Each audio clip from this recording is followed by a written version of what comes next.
Hello, everyone. My name is Vani Hariri. I'm one of the co-founders of Think 3D and one of the speakers at the recent March for George Floyd, which kind of sparked a lot of energy that it has been happening in the community. I am joined today by Dr. Laura Renee Chandler and Julian Beaudoin.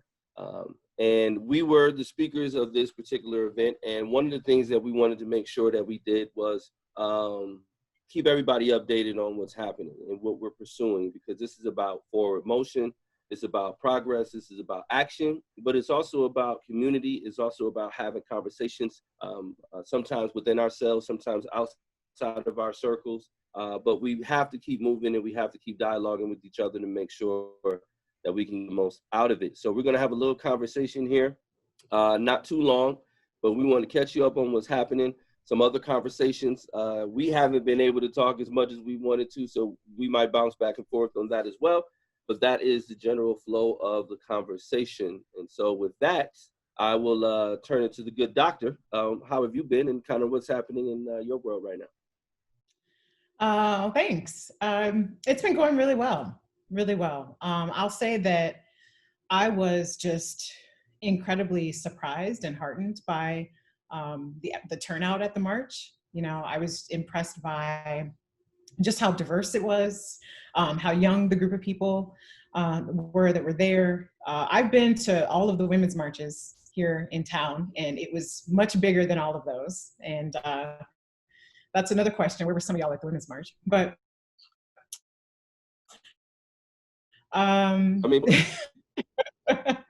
no, but it was really amazing. And, you know, what is just striking to me about this moment is that it really is a young people's movement. You know, this is not a movement that's being led by millennials. It really is that Generation Z crowd of people, people that probably don't even have that clear of a memory of September 11th. And, you know, this is the defining moment of their generation for them. And so, I'm just really inspired by that.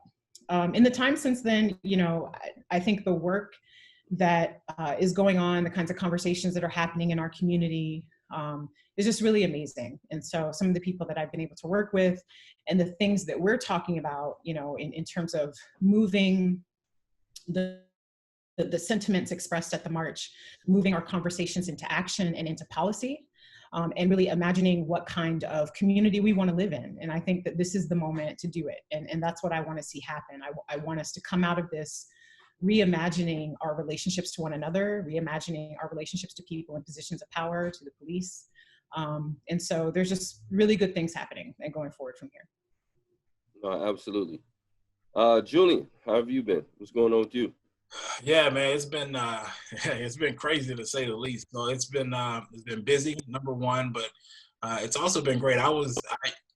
I guess I was shocked, really, to be honest with you, to see the amount of people that came out to the march that we had. You know, I know originally when the Facebook post was created by the two young individuals who organized the event, they were expecting maybe, you know, I guess originally expecting about 20 to 25 people. And so it kind of grew and grew and grew. As word spread, I believe we probably had over 4,000, maybe 5,000 people at in attendance at that march. So the show of support was so great, but it was also shocking to see the community come together, which I don't know why, because every time something happens in Sioux Falls, it seems like our community just comes together in a unified manner that you've never seen before. And this was definitely, to me, just a notch above what we've seen in the past in Sioux Falls. So that was great for me. But one thing that I haven't been used to doing is really media interviews. Because I ran for office, I've done, you know, media interviews here and there and participated in some forums and stuff. But man, I've done, I think I've done, I don't know, maybe 50 plus media interviews in 7 different states now, 3 different countries. It's I mean, like, this has really garnered some national attention. And one thing that I think we all said in our speeches is that, you know, Sioux Falls is unique, and you really have the opportunity to be the leader of this country. And I think we're proving that to be true. So I'm just excited to be part of the conversation moving forward, but also part of the action moving forward. One of the things that I also have been doing is working with the administration, the city administration, on moving forward with some policy changes, some training changes with the police department and the mayor. And then we've also, all three of us have engaged in some conversations around some state legislature. And also, Vonnie, I know we'll probably talk about this here later, but you had an opportunity to sit down with U.S. Senator Thune and have those conversations. So, you know, doors have been opened. And now that we are in those doors, we're sitting at those tables, our voices are not only heard, but we're impacting the policies and having really an opportunity to participate in the process of changing some of those policies. So I'm excited. No, for sure. I think all of us have been getting quite a bit of work on that media side of it, but you know, even that has been significantly different, right? You know, there's been so many times where the media has been there to capture the moment, but not the movement, right? And it, you know, it hasn't been there to tell a full, deeper, richer story. And I feel like that's been happening in a different way than I've seen it previously. And that's one of the things that I've been saying a lot to people. That phrase, it's different. You know, as a person who's been doing this kind of work for almost 20 years, I've seen a lot of almost moments. This one feels different. And let's talk about that a little bit. Like, you know, number one, do you share my feeling in that it feels different? And what does that mean? I even think about you, Dr. Chandler, when we were just on a call, well, actually we all were on a call with a lot of subject matter experts, mm-hmm. which even that by itself was different. I've been in a lot of conversations with people like, man, we need to do something. Very rarely a situation, subject matter experts from all over the state that are actually in the different areas that we're trying to affect. Actually, I think Julian and I were the only men on that call as well, too. Women were well represented. One of the things that I just mentioned the other day, because I really feel like women are driving this culture change, which is not really all that new, but especially right now. So just being able to have all of those people on the call is something that I've never experienced. The way the media has been behaving is something that's a little bit different. The way businesses have been engaging is something that has been different for me. So talk about that and just how your guys' feelings are on just is this and how is it different? Or does it feel different anyway? Yes, I mean, I think the moment is different. I think the way that people are responding to it is different. I think as people of color, the moment isn't. Right. Right. The experience is not different for us at all. We've been saying for a very long time that this is what is happening in our communities. And at the same time that, you know, I'm inspired by the response. There's a part of me that kind of says, why now? Like, what is it about this moment and what hit people in this moment? And I mean, to be honest, I can't fully speak to that. I'm not sure what it is. If it's just a matter that it was on video, if, you know, the cries out of the people who were witnessing what happened to George, you know, George's own cries out. I don't know. I don't fully understand what that is. But I think it is, I think it clearly is a very different moment for us. And, you know, I think that we are fortunate to live in this community right now. Because, you know, I think what's happening here is a little different from what we see around some of the states and the communities that are around us in the Midwest. And, you know, I think that we have an opportunity to really see this moment as a cautionary tale, right? There's nothing that stops us from being Minneapolis, right? Or any of these other cities that are in uprisings right now. And so we really have an opportunity to engage in action, right? And creating a new community. You know, if we look at the school system, the majority of the kids that are in our school system right now, they look a lot more like us, right? Than some of the people who are watching us right now. And so I want all of those young people to have a very different relationship and a very different view of police, right? Than what we have in this moment. And so, yeah, it's hard for me to explain exactly why it is, but I think that we're fortunate, you know, to have the outlook that we have now and to be able to take action. Yeah, no, that's interesting because, you know, for me, again, like you said, it's a different moment, and the way I assign it is a lot of different things. When I think about, number one, the makeup of that video, mm-hmm. I think it was like, you know, the stars aligning because, you know, we in recent history we had to be perfect victims, right, in order for for the video to have any validation anyway. There can't be any thuggy Facebook pictures. You can't have committed any crime. You can't be resistant in any way. You know, and I think when you see it at first, and you see the person there on his neck, and then later you see two other people holding him down, you say, whoa, this person really wasn't a threat in any way, shape, form, or fashion. And then when you see the gentleman standing there who is a lookout, right? I mean, he literally is a lookout. I mean, it is the most criminal looking scene that I think I've ever seen. And then when you see a man, people pleading for his life, and you see a man sitting there with his hands in his pockets, as casually as he could be, looking at the camera as if he could not imagine a scenario in which he would be held accountable for what he was doing to that man. I think all of that is jarring, but I think to your point, the big thing that was interesting for me is that you're dealing with young people who go to school, even in some rural communities, with at least some people of color, right. And they experience things in the world differently. And so when you have a situation where for a lot of those young people, the thing that was the most interesting to me is the shock. Everyone else has seen this before. These young people are like, what is this? Mm-hmm. And I'm not going for it. And I think that, like you said, it's such a young movement, man. And these kids are about that life. And I got to tell you, like, I'm inspired by them. I'm excited. But Julian, what was your read on it? Yeah. So, you know, I've been talking for a while about, you know, not having just the protests and the picnics and trying to create a movement out of those things. To where we really benefit as a community from whatever it is we're trying to change.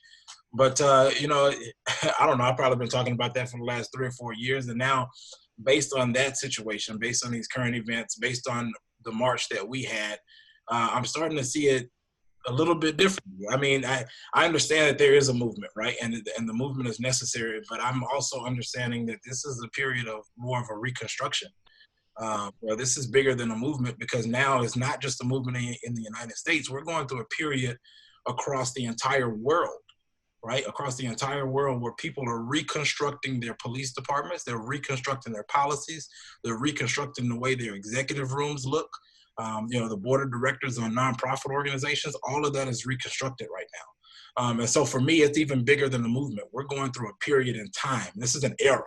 Right? This is bigger than that. This is an era in which it's time to tear down some of the old thought processes, tear down some of the old establishments, and build up from ground zero. And so that's really what excites me, is because, you know, I get a chance to play a part in it because I've been fighting the fight for a while.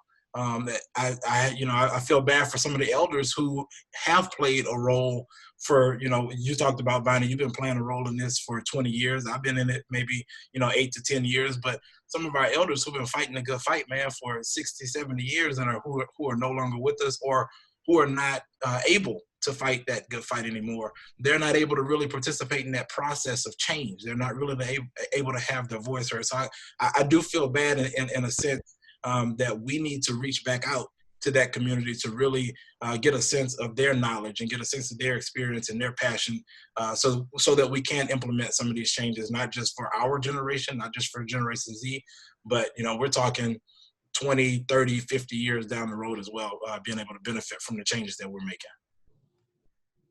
Yeah, no, that's interesting. I've actually had a few conversations with the OGs, and I think they're proud of what's happening. I know a couple of them, you know, got a little spunk in them, want to, get back in the game, and I'm excited for them because, you know, again, I think sometimes when we're unsatisfied or not satisfied with the current state of things, I think we sometimes don't appreciate the manner in which we got it, right? Because we don't necessarily always have context on how much it moved before we got to it. You know what I mean? We just pick it up where we picked it up. And I think that's something for us to think about, and everybody to think about, is that, you know, what you want is you want the next generation to be able to launch where you land. Mm-hmm. And I think sometimes, again, we don't necessarily appreciate our launching point and where it was before we got it. And I think there was a lot of work done to get it to this point. And don't get me wrong, there's a lot of work to do. But it's a hopeful energy. But more than that, people have been coming to the table. People have been willing to take a perspective. I said in one of the videos that I did, this might actually be the first Thanksgiving where the racist in your family is the one that's uncomfortable. Mm. I think people are tired of hearing those things. I think, we've always known about the white moderate and how that has affected our ability to progress, right? Is to go along to get alongs. It's not the racist person. We know who they are. We know where they're at. We know where they stand. It has always been the person who says that they're in league with us, but their actions don't show it. Their commentary doesn't show it. Their engagement doesn't show it. And it's always been this kind of double speak where someone can allude to things that are counter to what we're trying to do, or might be veiled racism or bias. And there hasn't been the appetite to call those people to account. And I think we're in a moment right now where people want to be declarative about what side that they're on. And they want to say that this is something that we want to engage in. So in terms of just the feedback you've gotten from the community, from the business community, the political community, the average person on the street, what has that feedback and energy been? And how's that feeling to you right now? I've been encouraged, especially by the business community. Individuals have been reaching out to not only say, how can I help, but how can I put my resources towards what we're doing to change, whether it be finances, whether it be opening spaces for conversations, whatever it may be. Also, actually, having these conversations with our city leaders, with our community leaders, to say, how can I make my boardroom more diverse? To me, that's extremely important, because when we talk about the wealth gap in America, we're talking about what, $270,000 or so for the average white family versus $5,000 for the average black family. Come on, like that's crazy. In my mind, it's just boggling that we have that big of a gap. I understand why we have it, but I don't understand why we can't close that gap a lot quicker than we are. And so with the conversation being had here in Sioux Falls with the business community about saying, how can I put my resources towards not just having the conversation, or not just opening up a space for conversation, but opening up maybe a space for development in my company so my company looks different, I think that's huge. And so I'm really encouraged by the business community for stepping out and doing that, and really, because for them, it's stepping out on faith. They don't know what it's going to look like, right? They've never had that experience before. So it's stepping out on faith, and I applaud them for doing that. On the flip side, community-wise, it's been great. As both of you know, I'm in law enforcement, and I've gotten a lot of pushback for my participation from the law enforcement community, in particular from some of the family members of law enforcement, specifically because they feel as if I'm going against their husband or their wife. And that is absolutely not the case. I'm here, of course, to support law enforcement, but first and foremost, I wear the uniform because I serve the public. I don't serve the men and women that wear the uniform with me, right? I serve the public. And so when there's an injustice, I'm here to serve the public first, and I'm here to speak out on those injustices, whether they wear the uniform or not. What's right is right, and what's wrong is wrong. And so for me, I guess in that moment, just to be courageous enough to step forward, and then now looking back at it, saying it really did take a really high amount of courage or integrity to step out and speak on behalf of the community. And maybe it did seem like I was speaking out against law enforcement in that moment, but there's been quite a bit of pushback just within that law enforcement community. The thin blue line, man, sometimes is unbreakable, and that's difficult for me. That's interesting, and that's kind of a point that I'd like to come back to at some point, because I don't think it's just a matter of rooting out bad individuals, right, or one bad police officer, that it's a cultural issue, right? It's a matter of the culture of policing. So I hope that maybe we can come back to that. But I kind of want to go in a different direction with this question. So I've had a similar experience with the community. It seems people are really ready to get to work. They're ready to put resources and funding in that work. And I think that that's been great. They want their companies to look different. They want the community to look different. And I think that's great.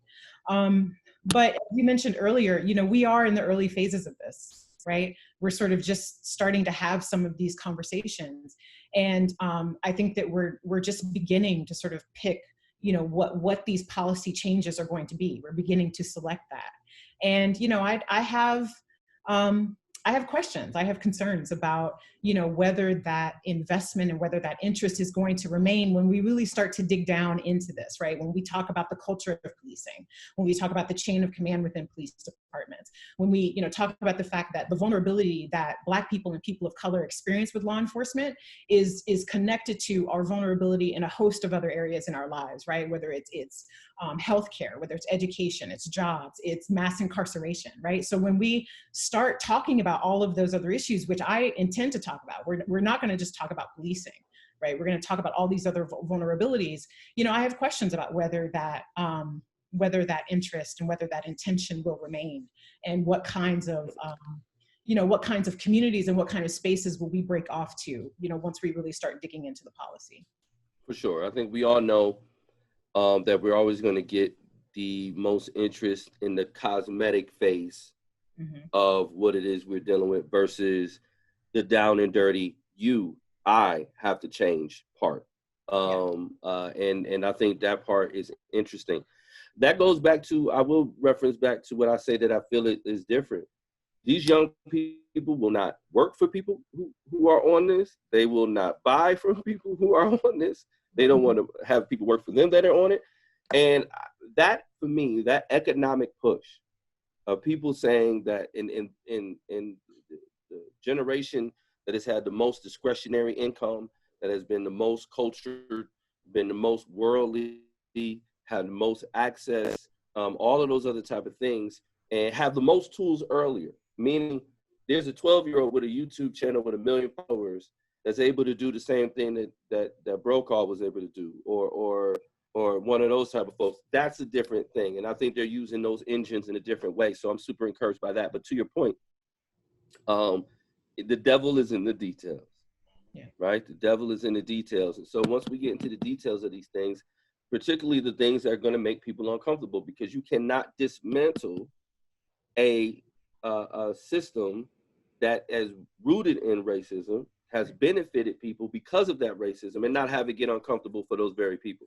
Even the people who are allies is going to get uncomfortable for you, because you can't unwind this clock, right, without, you know, creating some pressure or some situations where you're going to have to give up something. And I think one thing that COVID taught us is that as Americans, we are not particularly good at giving up things. So yes, that is a question that way. Let me ask you this, because, you know, one of the things that is the elephant in the room that we don't ever talk about is when you are thrust into being the face of a movement. Now, we have a different circumstance here. Obviously, we're not having the same pressing issues that people are having in other communities, which is a benefit to us because it allows us to be able to talk about policy much faster. So we're getting into those conversations. But, you know, we have been the face of this thing to some degree. We have been the people who have been interviewed. And we know historically sometimes what happens when you create these leadership vacuums, and you are the people that people see, you're the people that people call, you're the people that people get a hold of. And naturally that creates a vacuum. And sometimes that could develop resentment within our own communities, which is a fairly typical thing that has plagued us throughout history. Now, I'm going to say for myself, you can look in the minutes of a whole lot of meetings, and you're going to see these 3 names, right? You can go back years, and we didn't pop out of nowhere. These are people who were doing the work before there were any cameras, before there were any lights. But what has been the response? What has been the energy, even within the community, as the person that everybody's seeing over and over and over again? So I might take a different view of this. Because I have been participating in a number of conversations. A number of those conversations I've initiated, right, and invited other people to the table. But I've also seen a lot of conversations taking place across the city that are very male dominated, and it's a number of men sitting around tables talking to one another. And so, you know, I think it's incredibly important that, you know, we have to highlight the voices and the experiences of women of color. I mean, even when we look at this movement, you know, it's the energy that is behind the death of George Floyd, as opposed to the energy that is behind the death of Breonna Taylor, right? you know, even the way that we express our concern about this issue of police brutality and who we are concerned for is very different. So, you know, I think it's incredibly important that we highlight the voices and the experiences of women of color. The very name of this movement, you know, comes from a Black queer woman who was writing a love letter to Black people, and she included the phrase Black Lives Matter. So yeah, so I think I take a little bit of a different opinion on that issue, and I don't think that all of the conversations that have been taking place have been equitable. Yeah. I agree with the especially with the last part about the conversations being equitable, because there have been certain subsects of Black people in particular left out of these conversations. We tend to kind of group all of ourselves together, and we know that we think differently and we act differently. We have different beliefs. Sexual orientation plays a big part in it as well. And we're not having those conversations when we're talking about creating the equitable policies for everybody within our community. So I think that's a big mishap. In particular, though, to your question about, you know, how do we feel from our own community? Once again, there's been a little bit of pushback because my face has kind of been all over the place, and it's you know, it's not necessarily a welcome experience because I still got a full-time job, I still got a business to run, you know what I mean? And I'm still out here fighting the injustices as well at the same time. So I'm having to create more time and more space for some of these things that have been coming my way. But you know, I've gotten a little bit of pushback because it seems like I'm everywhere to some people. And so these are also people who, if you look at some of the, as you mentioned, Bonnie, if you look at some of the meetings that we've had over the past 10, 12, 15 years, you'll see those names right next to ours. And so it's been disheartening just a little bit to see, you know, the people that you've been fighting alongside for so long, you know, actually in this moment. I hate to use the word jealous, but it seems like they're getting jealous for no reason because we have the same message. We're trying to have the same impact on the community, but this particular moment is just highlighting the three of us because we had an opportunity to speak at that march. And so it was bigger than we thought it was going to be. This was not something that was done intentional by us. It was just something that was done by us because we knew that it was the right thing to do in that moment. So, and I know, Bonnie, you could probably speak more on just being in that moment because you don't particularly care about protests and marches. Yeah, no, it's not generally my thing. I think, and that's one of the things that in Dr. Chandler and I talked about it briefly, but it did something for my heart in a different way. And don't get me wrong, like, you know, I'm not in everything type of thing. I have a specific thing that I'm trying to work on because, you know, there's a certain, and I actually want to talk about that here in a second about focus. Is that for me, I focus on particular things and I know what I'm trying to do. I know what I'm contributing. I know what, you know, and that's not to say that I'm not working with whoever else or not trying to be a resource for everyone else.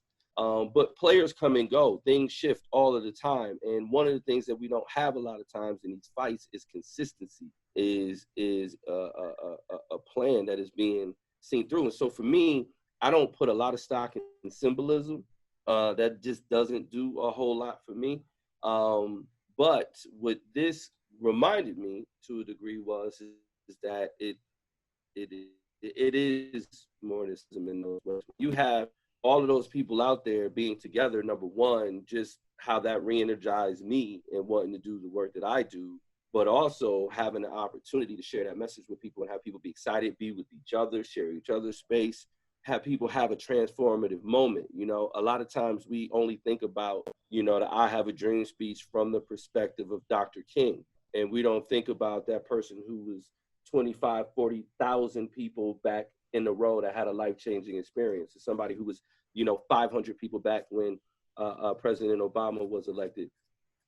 Those moments mean something because they change people's lives. It activates people in a different way. And so that was valuable for me in that particular piece of it, reminding me of the value of some of those things. The other piece of it that I wanted to get back to is the idea of focus. So like you brought up Breonna Taylor, which is an important thing, and that conversation has not been equitable in any way, shape, form, or fashion. But In those situations, one of the things that has worked against us many times is a lack of focus.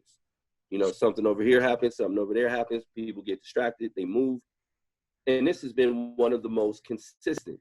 It certainly has drowned out some of what has happened with Breonna Taylor, which honestly, if people go look at that case, is more alarming in terms of that piece of it. So please look into that. But what do you have to say about focus? What do you have to say about saying we have people's attention on this, stay on message, stay on whatever, stay on the thing before we conflate what's happening in the energy? What do you say about that? It's really hard. It's very difficult.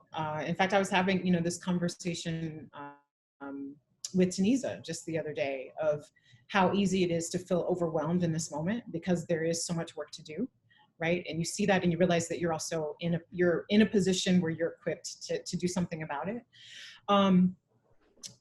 But I just lost my train of thought there for a second, staying focused on the movement. It's funny that you lost your train of thought on the stay in focus question. Yeah, that is funny. Because I had a lot of things I wanted to say.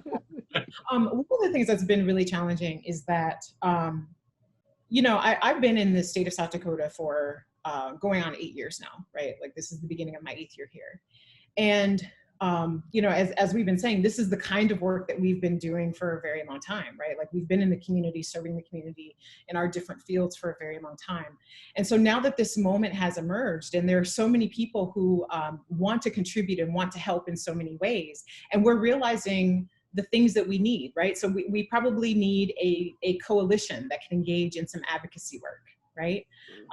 There are questions that people have about, where can I donate money? Where can I donate time? And we realize that even with all of the work that we've been doing and all of our contributions, that there isn't necessarily an infrastructure in place right now to support, the ways that people want to come out and support us. And so I find it can be very overwhelming and really stressful to think about how do we get this up and running, because we feel like this is such an important moment that if it doesn't happen now, it may not happen, right?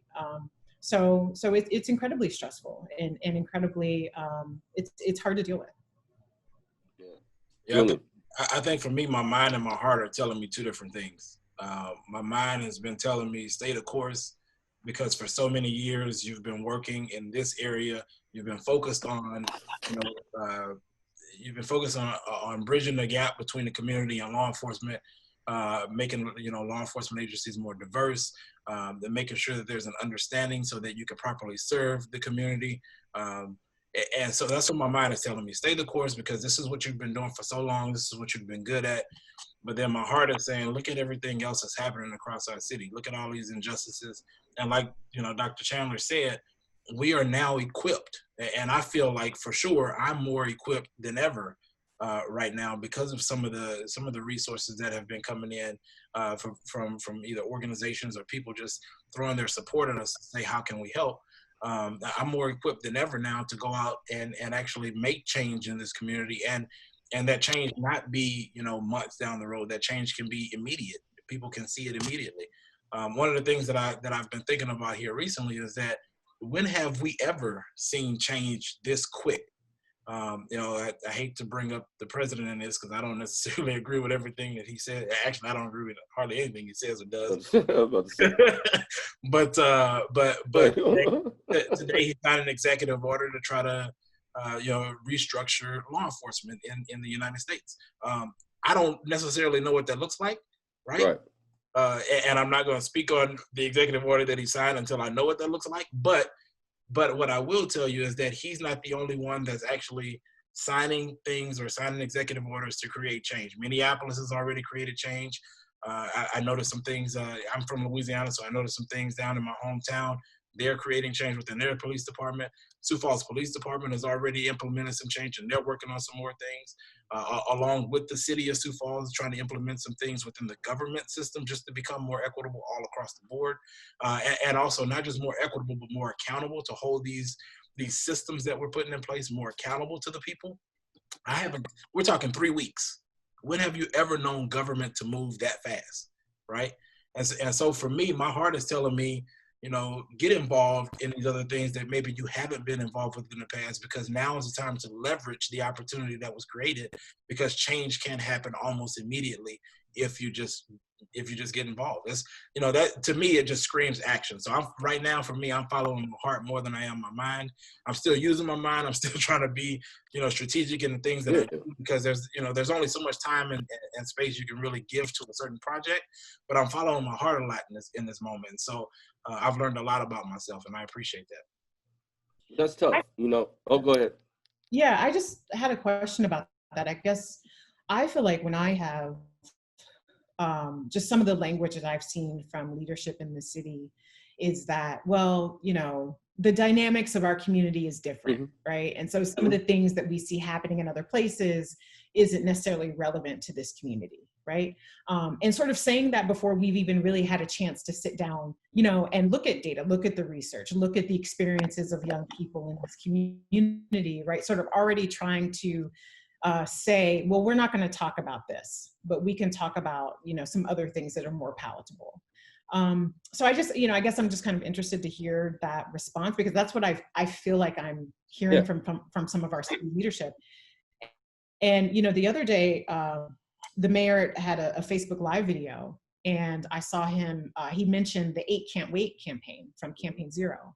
And so clearly, you know, city leaders are thinking about national policy, right? They're thinking about what's happening in other places. So why can't we formalize that, right? Why can't we formalize that and have a task force that looks at everything, all the way up to divestment, right, in police, down to implicit bias training, which is the very least that we could do, right, as a community.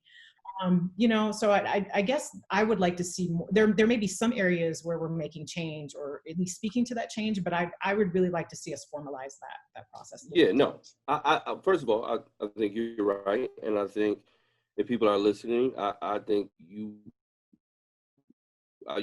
shouldn't be surprised if you see a task force. And that is a great idea, and something that I'll lobby for. What I would say is, because I've heard that quite a bit as well, and I think first thing I can acknowledge that is different. The dynamic is different in a lot of ways, but what I try to counter that with, or at least try to give people the idea of, is that it's not so much that we're special, is we're early. Right? You know, you put 200,000 more people here with significantly more diversity, and especially as we're trending in our schools, and the dynamics of this situation change considerably, and you have space for those type of things to happen. Given how much space we have, right, that people can have 2 lots in between them and their neighbor, and people who want a cosmopolitan life are living here, people who want a suburban life are living there, people who want a rural life are living out there. They are just natural dynamics that buffer us from the realities of not having a tight-knit community that is truly based on diversity and appreciation and respect and all of those type of things. So I think it's different, but only because of the circumstances, not necessarily because of the people. And so that's the part that we have to prepare for, and that we have to have some urgency about. We know that this wave, because keep in mind, I was just talking to somebody about Drew Brees, you know, him coming out and talking about the flag. 3 years ago, he was lauded for that very same statement. And now he got smacked around. That's how quickly things can change in those 3 years. When we talk about in this city, the diversity that we have in our elementary schools and even our high schools at this point, coming into the world, coming into the workforce, coming into leadership, not to mention migration happening at 5,000 people a clip every year, bringing a lot of diversity from urban environments that have very different relationships with their city organizations and their police.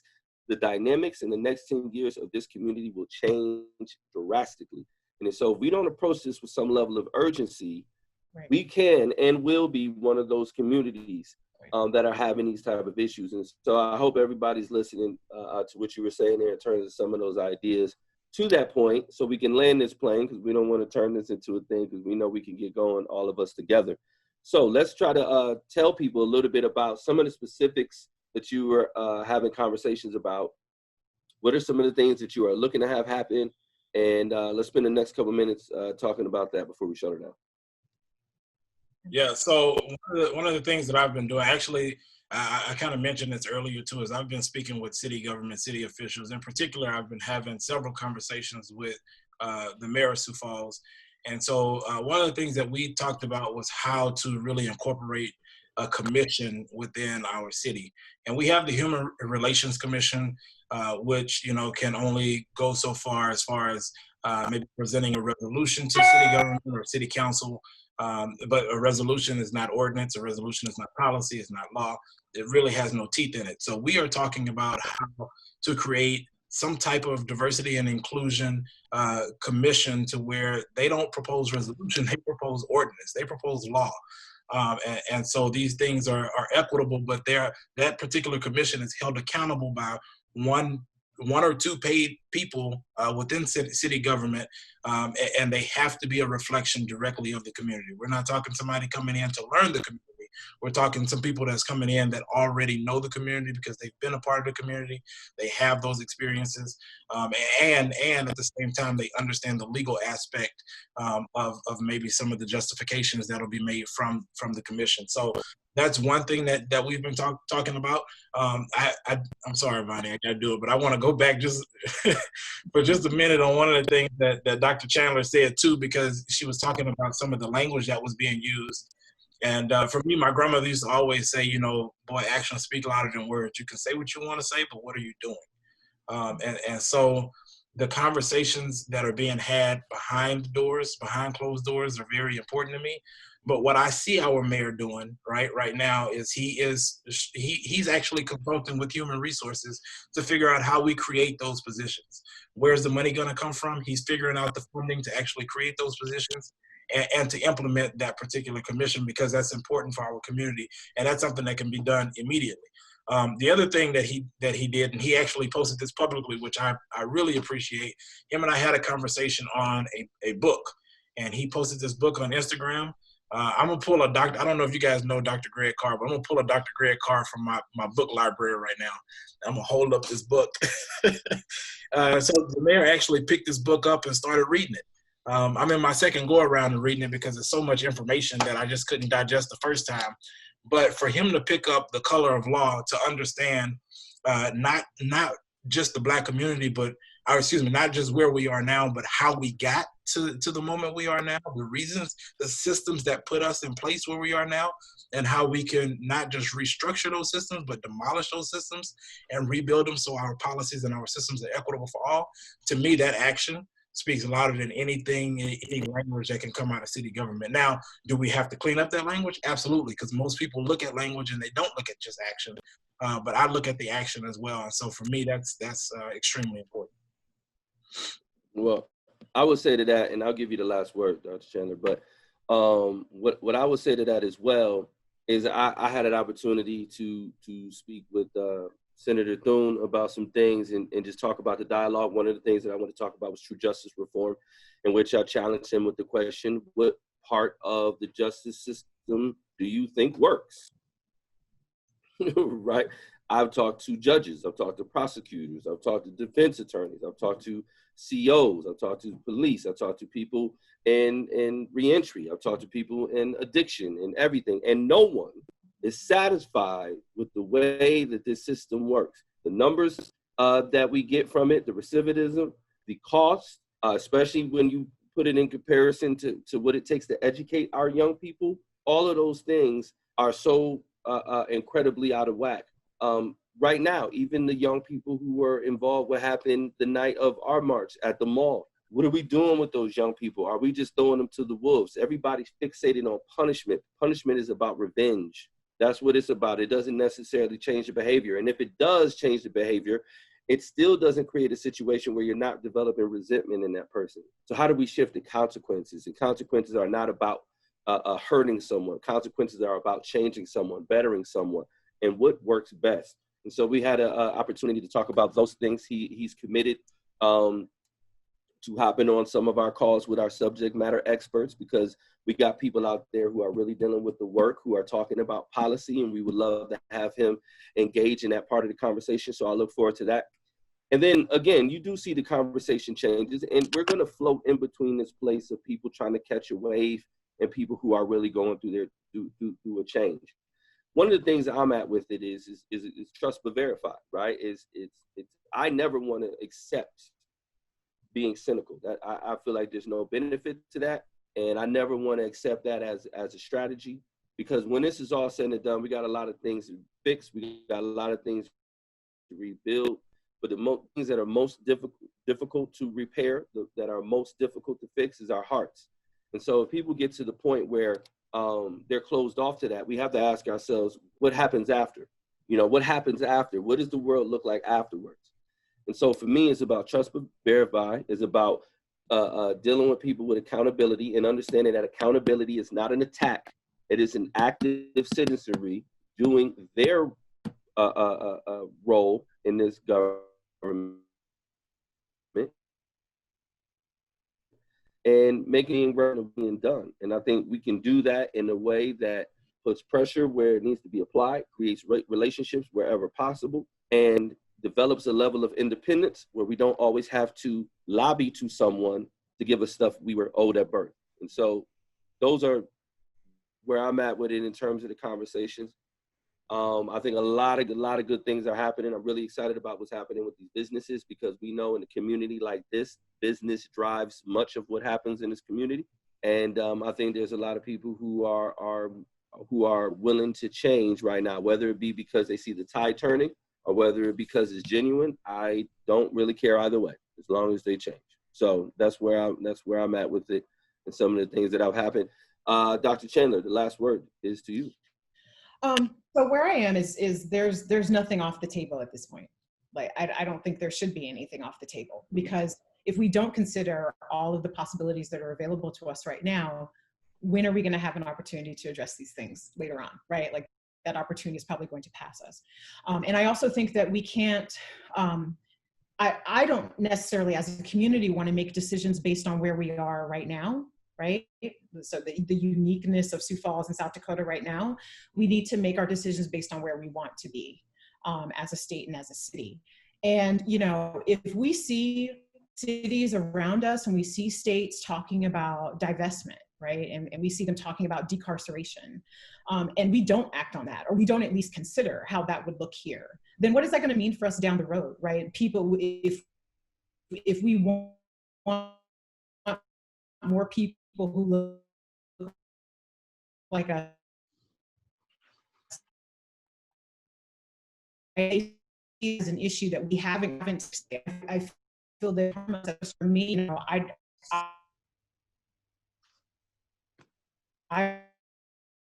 want to talk about, you know, the internal review process, and you know, even all the way down to thinking about school resource officers. You know, I think that that's a conversation that we need to have.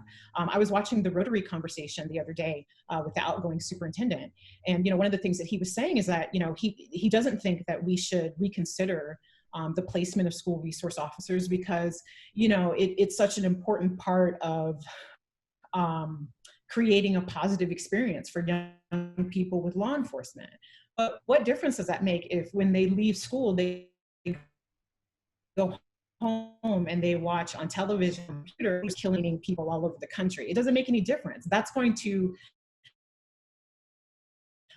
outdo any podcast, because that's what trauma does, right? We are traumatized. That is one of the common threads of our experience as Black people in this country. So really just rooting out what we think is one bad individual or one bad person, we have to get to the root of what the trauma is. And so I think that it has a lot to do with the culture of policing as it currently exists. So that's. Can I ask you a follow-up on that, Dr. Chandler? So one is tough to break. And this is one of the things that I pointed out, that it's a brand, like it has a merchandise store, you know? And so it's hard to carve yourself out of that and be like, we're different, when, you know, you're in lockstep 99% of the time, right? But given that, you know, the conversation nationally is different, how do you approach that in a local sense, right? How does any officer, how does the chief, how does the police department, how does anyone undo the trauma that has been national since its inception, since before its inception? What are your thoughts on that piece of it? So, I think that it is that this is a structural and institutional, it's a structural and institutional problem, right? So for me, that means looking at, what do we agree to as a city when we sign a contract with police departments, right? Or when we sign a contract with fraternal orders, right? What does the review process look like, right? Are officers able to postpone a review of their conduct, right? Who makes how that person is reprimanded or what kind of punishment is implemented? I think that there has to be a consensus that that's where the problem is, that it's not a bad person or a bad individual, that it's a structural problem, so we have to address it structurally. And if and I think that at this point, if you are not ready to buy into that, right? If you're still addressing it as, well, we need to just improve relationships, right? We need meet and greets and coffees and community picnics. Like if you're still at that point, you are not equipped to participate in this conversation. So that's just how this is a problem, and so we have to look at the systems that are perpetuating this over and over again. Can I add maybe one thing to that? Bro, I think that was great. That was the best endpoint. Okay, go ahead. That was the greatest thing ever, right? I just wanted to add one thing to it because we talk about policing. Just like a man. There you go. Listen, I got you. Go ahead. We talk about policing in a modern day system, but really the system that we're in was created in the 40s and the 50s, 1940s and 50s. This is not modern day. This is not set up for who we are. We talk about too with systems being created for certain people, but it was never really created with us as Black people in mind. What do you think the 40s and the 50s look like for Black people, right? And so that's what our police, and that's what our systems look like right now. Listen, it needs to explode. It needs to be taken down, and we have to be able to rejuvenate it the way it works for us and our community. And in particular, now we're coming up on our Freedom Day, right? We're talking about all of this change, all of this freedom, all of this liberation. We're coming up on our Freedom Day, coming up on Juneteenth, and we can't forget that what actually makes us free, right? And we're still being held down, and we're still being oppressed by certain systems, in particular the system that Dr. Chandler just talked about. No, absolutely. And on that point, as we get out of here and we close this out, I think that's the one thing that everybody has to be able to understand is that these things that we're talking about, these changes that people are suggesting, these things that people are so passionately pursuing, benefit everyone. Right. It may benefit people of color the most because they have been disenfranchised the most, right? But they benefit everyone. As we find out right now, as things shift from crack to opioids, and now it's affecting rural communities in ways that they weren't affected before. Now we want to make sure that people get counseling and addiction resources instead of just putting them in prison. It benefits everyone, right? Having a system that's more effective, that's built for the future, benefits everyone. So on that note, I think we will end it. I think we're all making ourselves available to folks to try to participate in these conversations, to try to assist in these initiatives. We'll try to give you updates the best that we can. That's something that we're all committed to doing individually. So if you follow any of us, you'll probably see all of us. And continue the conversation, continue engaging, continue being part of the process, continuing positively challenging those around you and your administration. Take care of each other, love each other, and we could do it this time. All right, well, it's been great. Thank you guys so much. We appreciate you. Thank you. Bye.